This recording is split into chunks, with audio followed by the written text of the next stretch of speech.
Hello. Well, I'm in Brooklyn cat sitting, and it's only for the weekend, only for 2 nights. So tomorrow I'm going back to Brooklyn, but I'm going back to Manhattan. But the library is closed tomorrow, and there's a book waiting for me at the library. And anyway, I'm kind of in between reading, and since I'm kind of don't do anything but read and make these videos and go to work, I thought I would just make a video about my problem with reading right now because, well, in order to come to the cat sit, see, I had to take my stuff to work. I was been posing with this guitar. So I brought the guitar in the case, and I was going to come down here to Brooklyn after work in Manhattan. So I just wanted a little book to carry. So I went to the library and in Manhattan yesterday afternoon. Was it yesterday? Yesterday, 2 days ago, whatever. 2 days ago, yeah. And I took something back that I had, and I got this. This involved two different library visits. I went to the library near me on 2nd Avenue, and then I walked like 4 blocks away to the other library, the Tompkins Square Library, and because I thought, well, if they don't have that over there, I'll come back and get this. So I went to the other library and picked up a book about a nonfiction book about the rise of yoga and so forth and gurus in America. It's called Nirvana Express, and I thought, oh, this looks good. It's a new book, so this looks good. So I picked up that, but then I didn't want to haul it out here because it was too big. So I went back to the other library and got this. All that is to point out that I don't like. It's a very nice cover by who? Thomas Orr, O-R-R. Yeah, it's a nice cover. Is it O-R-R or O-O-O-T-T-O-R-R? I think it's R. Anyway, it's a lovely cover, and I have not read Shirley Jackson before. Of course, she wrote The Lottery, which is a very famous story. And I thought, well, I'll read this book. And I can't read this book. I read 50 pages of it, a third of the way through. And I don't want to read anymore. I mean, I'm just resistant. It was just boring me. It's about this kind of weird family and in this little town. And anyway, it's not working. It's not working for me, you see? There's a nice kitty on the book. Beautiful drawing. So very stylized, beautiful drawing, but nice drawings nonetheless. There, look at that. That's nice in the back too. And it's a afterword by Jonathan Lethem. Yeah, all this has a connection to North Bennington, Vermont, where, of course, Jonathan Lethem went to Bennington College for a while. And I lived in that area for a while. And anyway, Shirley Jackson and her husband, Mr. Hyman, settled there because he had a job working at the college. I thought she worked at the college, but she did not work at the college, apparently. And even though she's the one that's the novelist and with the books remember, he's the one that had the job because he was like a critic or something. I don't know, he was some kind of literary critic or whatever. So anyway, I just wanted to not read this book anymore, but yet I think, well, what am I going to do with my day? So I went out and walked around the neighborhood a little bit, and I noticed there was this book coffee house, which is quite near here and on Kosciuszko Street. And so it was still open. I was surprised, and I'd been in there some months ago. And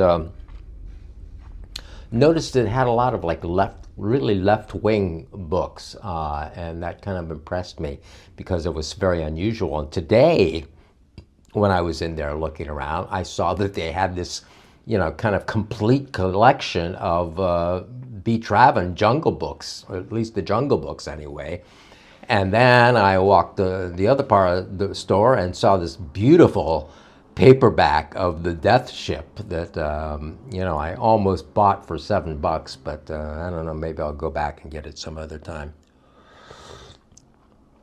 But meanwhile, I was overhearing the woman who was working at the counter at the book at the coffee shop part of the bookstore, and she said that the bookstore is closing. The coffee shop is closing on the 2nd of June, but the bookstore is going to remain open. I said, "Oh, so the bookstore is going to remain open?" And I said, "Who runs this thing?" And then she started telling me about better read than dead books, and told me that a few blocks up on Green Street there was this book garage where I would, and that the guy's probably there now. And she told me the address. I think it's 539 Green Avenue. Is it Avenue or Street? Anyway, Green in Bed-Stuy, Brooklyn. So I walked up there and saw there's a couple of gentlemen out working on this really old pickup truck, rusted out, but they were working on the engine, and kind of youngish men compared to me. And I said, "You guys know anything about this book garage around here?" And so the one guy pointed to the other guy and said, "It was this guy." Okay, so I introduced myself, and he said, "Oh, you want to look around the garage?" And we went down and looked around the garage. So I have some video that is shot in the garage. I'm inside the book garage in Brooklyn. This crazy scene of all these books. There's a coffee shop further down the street, down Nostrum Avenue. And the woman, and there's a coffee shop that they sell books. And I saw that many of them were kind of lefty. And, it got me curious about who's running this place. So I found out who the guy is. He's out at the front working on an old pickup truck. And I'm just kind of amazed this bookstore. I mean, this isn't really a bookstore. This is the book garage. And apparently he buys estates and so forth. He says he bought Tom Verlaine's books, and Tom Verlaine had lots and lots of books, apparently. So, yeah. So that's today's little Brooklyn discovery. I was bored. I was cat sitting and bored, trying to read Shirley Jackson's book about We Have All Lived in the Castle, and I just couldn't stand it. So I went out for a walk, went to a library, hoping I'd find something more something I would want to read. See, I'm going back to Manhattan in a couple of days, and at the library, there's something there waiting for me, and so I'll read that. But in the meantime, I thought maybe I'd come out and find something to read, because I was getting nervous. I didn't have anything to do, nothing to read. So I ended up walking out here, and in this sort of, kind of crappy building, there's this Basil store of books. And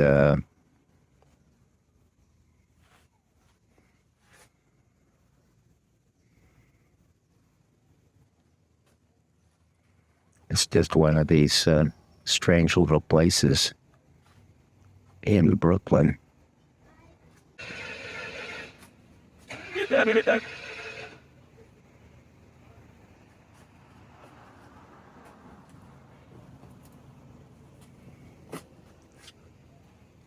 It's Better Read Than Dead is sort of a brand for them, or this person. Yeah, Better Read Than Dead. Look at there too. So ultimately, I didn't buy anything, but I discovered the wonders of Better Read Than Dead books, and what this young guy is doing with all these books. And yeah, he has the Tom Verlaine book collection. I think I say that on the video, so maybe I'll just leave it at that. And maybe I'll need to record something more. But anyway, it was a cool adventure. If I was like a big if I was a big blogger that had lots of subscribers and lots of views, I probably would have asked the guy if he wanted to be interviewed and talk about his book thing for my for Foregone Books here. But you know, to wrangle him 13 views, I didn't think it was. I didn't have the cred to try to pull that off, so I left that go for now. And because clearly only certain of my reviews get a lot of views, like the one for Mania. I was like, wow, that's incredible. So that's been my day so far. Having some tea.